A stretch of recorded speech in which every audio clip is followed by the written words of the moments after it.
dedek wah nek bakung iki gitu awal iki seminggu ngono wah bojoku mesti wis geger bapak wis ngadek cek lho aku ditetakke entekno kok ya nek kene iki wayang ya ta sing luwih tuwa dalang lah dalang menang gawuri aku nganti tak rewangi saking prihatin ora mangan sego selikur dina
Selamat malam Pak Dewi Gareng kali Mbak Elisa. Selamat malam ini bergalu makan Mbak Ibu cintaku sayangku. Sing seru udah seru juga. Iki wis tak banterke iki. Lah pripun? Kalah karo swara sing nggawe Gusti Allah. Oh nggih. Banyu dan Mboten napa-napa. oh matane ana lapangan. Udane teko. Mboten napa. Iki aku bengok-bengok Mas iki. Nggih. Kok nek tak bengok-bengok wis suwe nganti rampung mingguan iso iki tak ambeien iki. Lah yo dhuwur ngeten lah Iki wis cetok. Sehat Mas Yusuf. alhamdulillah pamujine jenengan ya sehat-sehat terus. Oh, lancar sehat. Dan piyai dagelan lari ora gamak gitu. Oh, lah aku golek kok ora laris golek. Yo le laku prihatin iki lho, Mas. Prihatin iki kanggone wong Jawa iki penting. Nggih. Donga tengah wengi, Nggih. poso Senin Kemis. Aku nganti tak rewangi saking prihatinku ora mangan sego selikur dina. Weh. Niku tundane pripun niku? Yo ora enak wong sego selikur dina kok dipangan ya wis kok. Alok pisan. Kowe ora sego gogek pisan. Wah, enak kok dagelan kok mangan rebutan karo bebek. Iya. Kalih mriku Mbak Elisa. Jeng, ngaturaken sugeng dalu macame Mbak Limbo, Siroyo Warga. Pinten gangsal napa NMP dukuan? 5 padukuan. 5 padukuan. kena udan ya Pak De, muga-muga sing kena udan ki kena rezeki sing akeh. Kula bener ngendikane Mas Yusuf. Piye Pak De? Udan aja dienggo gawe gresula wong iki banyu ki tegese iki nggo panguripan. Tur iki paringane Gusti Allah. Ya to malah didongake wae derese udan lan betahe udan iki padha karo deres lan betahe rezekine warga masyarakat kabeh. Allahumma amin. Amin ya rabbal alamin. Wah, mau wis terang. Wis sampai terang. Penonton full ya Pak. berarti udan teko biur lunga meneh Ya, elok dulu. wayah arek ngerti Elisa teko kabeh Melapan meneh nelumpuk maneh. Ya. wis ngantek tumpuk-tumpuk kaya mangkene penontonnya kok betek-betek yo pengen apa jenenge melu seneng-seneng acara Grebek ngenep. ha iki grebek kok grebek Grebek ngene, grebek ngene. Ngenep. grebek ngenep ora enak grebek Grebek, ora grebek grebek ngene. Salah Pak. grebek ngenep Grebek ngene. Ya. ora grebek ngenep Iya. Ya, wes pokoknya kabeh hasil bumi mau digo grebek iki nganggo hasil bumi ya, Mas. Ini merupakan wujud syukur ana ngersani Gusti, Mbak. Dan ini juga merupakan penghormatan kepada cikal bakal warga ngenep. Oke. Dengan tema ya kuwi nyawiji greget sengguh ora mingkuh. iya Slogane kuwi enek jlentreh, Dek, jlentrehno Dek ya. Nyawiji Nyawiji greget greget sengkuh raminggu. sengguh ora mingkuh. anggen nggon materi angel kok mbok pasrah aku Lah ya manut guru carane dwija. Iki ora alamane akeh ya. iso sasar nyawiji Greget greget sengguh sengguh ora mingkuh. ora minggu Nggih. nyawiji 5 padukuhan yang dhisik nenem saiki 5 sing wong iki sing anake ya ta nah nyawiji tegese 5 ning nunggal dadi siji Mas Yusuf Nggih. ora iso dipisahke ya kuwi ana ing KPKNS Apa kuwi? K kuwi Karang Tengah Nggih. K-ne meneh kuwi Kauman Nggih. P Pomahan N Nogosari sing ngono kuwi lho Nogosari lah terus S kuwi Sembuku kuwi ora iso dipisahke Mas Nggih. Nyawiji. terus Greget. greget ora grekek Greget apa kali? greget iki tegese semangat Nggih. nah dadi 5 padukuhan sing nunggil dadi siji duweni semangat Nggih. Semangat kanggo semangat apa kae mbuh apa tulisannya lho ora ketok ketutupan son sikem kuwi lho sound system sengguh ora minggu lah aku lak wis ngudari nyawiji karo greget sengguh ora minggu bagianmu nah dokter calon dokter Senggu itu apa ya? Seng itu seng kuwi mambu itu seng itu beda lagi. kuwi seng Apa senggu? Nggak tahu aku kosakata senggu orang minggu. Maksudnya pendiriannya tetap gitu. Betul nggak? kuwi bener Kira-kira loh aku bodoh. kuwi saka sengguh apa Mas Atine Semangat, kuat. jenengan sing tuwa kaya kudune ya ngerti. lho tuwa aku kan bener kene jalan wis sing luwih tuwa ki anu aku nek kene iki wayang ya ta sing luwih tuwa jalan Lah dalang menang gawuri. Nah, lah Pak Dawi dalang anu dagelan to Heeh. dagelan entuk teko ora ento. lah ngerti kok Lah dalange yo pilih nek sing jawab dagelane kok. dadi dagelane ra ngerti Lah yo piye carane? Wong penting dalang ki menang ngakon dagelan lan jelentrehke ra ngono. Paling kira-kira ki ngadek jejek orang biur ngono ngadek jejek. Orang biur itu kayaknya gitu sih. kan jadi Ya, ngadek jejek gitu. wah nek iki Bakung gitu. amor iki seminggu ngono wah bojoku mesti wis geger bapak wis ngadek cek lho Kok terus aramu rono. lho lah yo maksudnya wis ngadek apa wis tujuh bluyuk ya pokoknya yang terbaik mas kanggone 5 dari siji kang arannya wiji 5 padukuan pinaringan becik apik sedayanipun Ya slamet, seko sugih sakit, sampai sehat, panjang yuswa, sugih rezeki.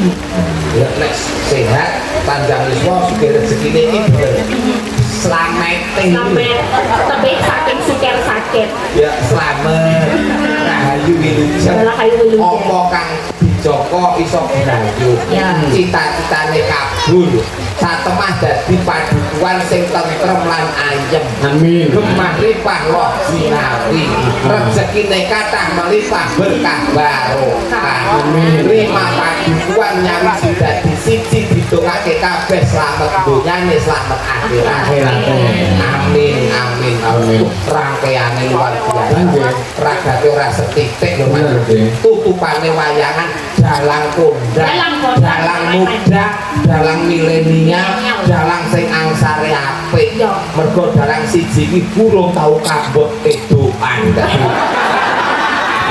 iki donga sak donga mesti ijabah Mesti ijabah, mesti kabul.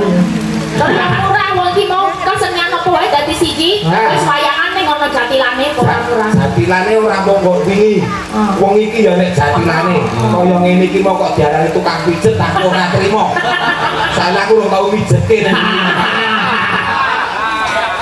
iki kesenian sing diangkat kesenian daerah sing selalu ngrembaka ana Gunung Kidul khususé lah iki diangkat ana pakeliran wayang ini bentuk sing jenenge wayang kuwi kamot kanggo madai apa wae maligine kanggo sing jenenge mengangkat juga seni tradisi sing ana Gunung Kidul yang namanya jatilan tepuk tangan untuk jatilan Gunung Kidul Ki barengan bengi iki kono ya ana jatilan kaesone. mula aja nganti kalah gayeng karo kono Mas tukang esan nang ndi tukang esan nang ndi ngono Elek tukang iso. terno lho kok ngantek nging ngono lho aja nganti kalah karo kidul kono kono iki kidul kan lho Kulon. Kulon. lah iya mlaku kok kidul kulon kok bingung kok Nah, sore apa ya? ah ya pancen iki jagat iki lagi ning Rembaka kok Nggih. tenang saiki Alhamdulillah nggih. oh nek jatilan kene iki ditresnani nggonku kono iso nanggap jatilan Gunung Kidul iki wis elok tenan wow dadi tetakan tak aku sok nek tetak nanggape jatilan wah elok Kayak kapan kuwi kan? tonggo-tonggo Oh, tonggo-tonggo. Lah kira ngene jenengan. aku ditetakke entekno kok ya Nggih, wonten pamundutan menika saking sopan biar Ya. apa lagunya luntur. Tadi juga pamundutan dari ibu-ibu yang Ibu-ibu masak. masak, podang kuning dan gubuk asmara. Menawi digabungkan gimana Boleh, lagunya? boleh. Awalnya luntur dulu, terus nanti cambute, luntur terus podang podang kuning gubuk asmara, buk asmara sesideman, Oh, pemilik. lah iki main kanggo kaya sindang kuwi. Ojo kabeh Terus digabung. kesusu. tak entekno wae ora apa-apa sindene kok gen jatil kabeh lah Konco gitu. Ben kang serupan kabeh. Iya. Luntur. Oh iya. Gampangane diserake lek marang bisa. Oh iya. Pada sobat ngebiar Indonesia yang ada di Jakarta saya kirimkan.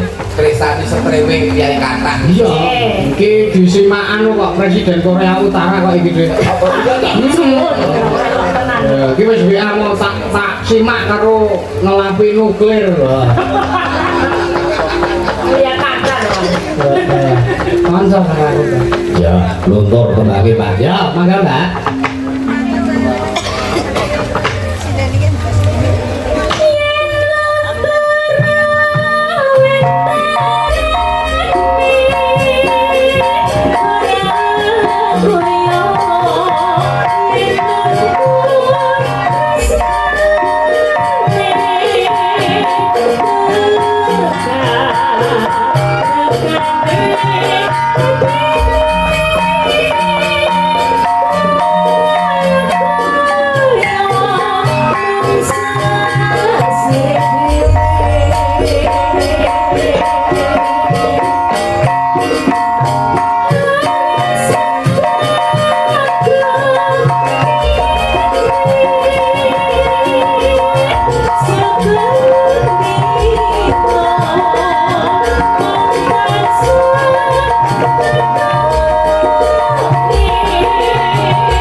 sentrut-sentrut. Iki kok nembang kok metu mbelek.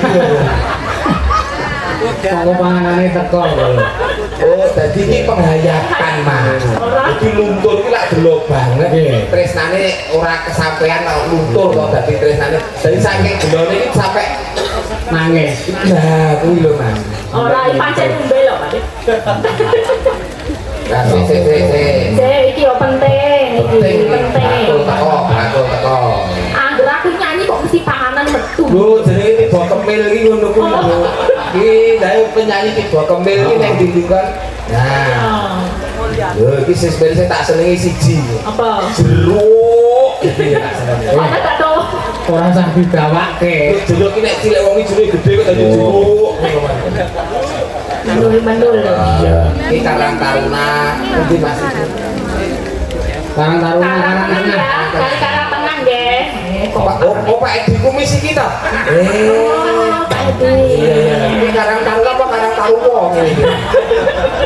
Nggih. Wah, nyanyi ning kose iki kok nyanyi nggon gambar tepak lewat. Ngono. Pikiran nyanyi bakul jeruk kowe kok. Kok nangis sih? Pun Pak Edi pun. Pun lempere wis kabeh, kacange. Lemper kuwi sing serane hubungan nyambel kan lemper. Nek iki lemper. Ayo lah. Ya dimaklumi ya Mas ya ora asli ya itu. Mboten apa. Iso nembang kaya ngene luar. Wis elok dianget Sing putih. Wah, ora sik. Iki rong pakai ben rono dulu yo. Ya, monggo Pak. Nggih. Pak lho, wong semene kok ngenteni wong nggo tepak kok. Elah tenan. Pak kasih sehat selalu, lancar rezekinya. Iya Mbak, teruskan Mbak.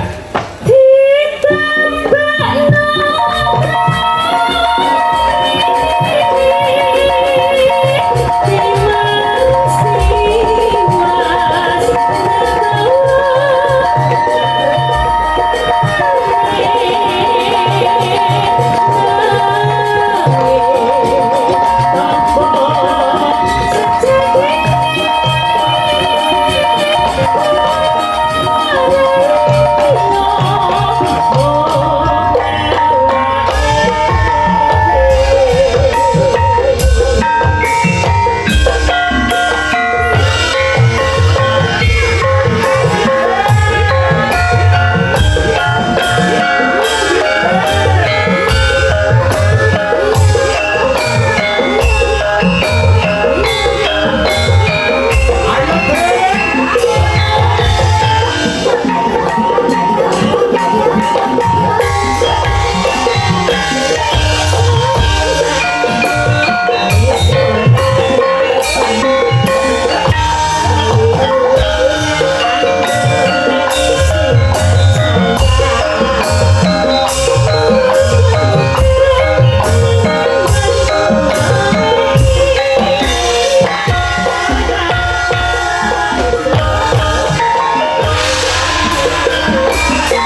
meka saiki kaya-kaya ngelingake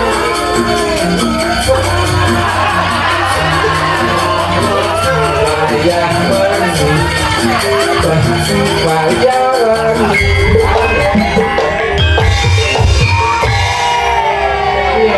nek kira-kira arep ngebut sandang pangane dagelan manggonmu nang kene aku ki nyenggaki kok nyenggaki tapi dadekne aku ki lho kok teko kaya-kaya ngelingake kok iso teko getuk dan kuwi aku lali bleng matur nuwun Dik wis mirang-mirange Pakde matur nuwun sing mirang-mirange sapa kuwi nek gubuk asmara ki ning ndi ya tak senggaki ngono kuwi nek aja kaya-kaya lah iki tenanan iki apa adike nek kowe ora cocok apa ya ora cocok kok urung dicocokne kok lah iya sing cocok karo jenengan Nanti kok sing penak ini tetek.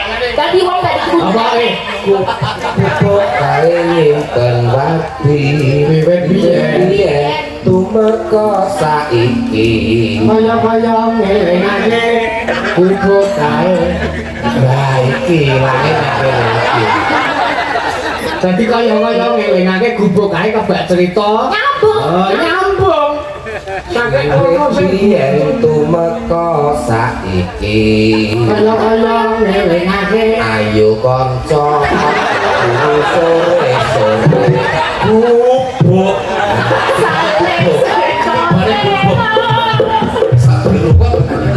masih iki bodo kok seneng aku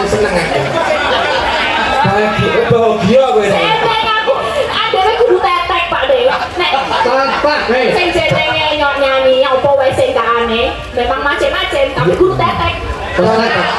tetek tetek bukan tetek ya oh tikai nono arep sewengi itu tak senggaki koyo-koyo ya karepmu kok pancen ini mau getuk to Mas gubuk lho lali senggakmu lak dumadi saka lagu getuk heeh lho lagu iki berarti unsure saka getuk lah terus iya to yen lewat aku kelingan gubuk kae biyen tak goleren koyo-koyo ngelingake kanca kabeh aja turu sore-sore betuk ya siune mesti kotukan lagu tresno lan saboyo pati koyo-koyo ngelingake kanca kabeh aja turu sore-sore betuk siune mesti kotukan lagu tresno nak wis ta ayo terus apa meneh Gemo ali-aliku papriye aja lali karo aku kaya-kaya ngelingake kanca kabeh aja turu sore-sore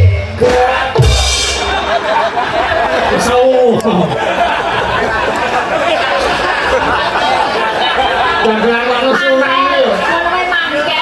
ngajak setahun pisan kok pindho ya Hah? pindho Window ku sing sambatan bisa.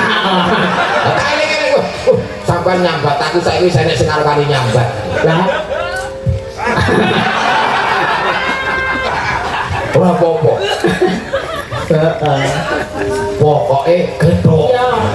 Apa iki mau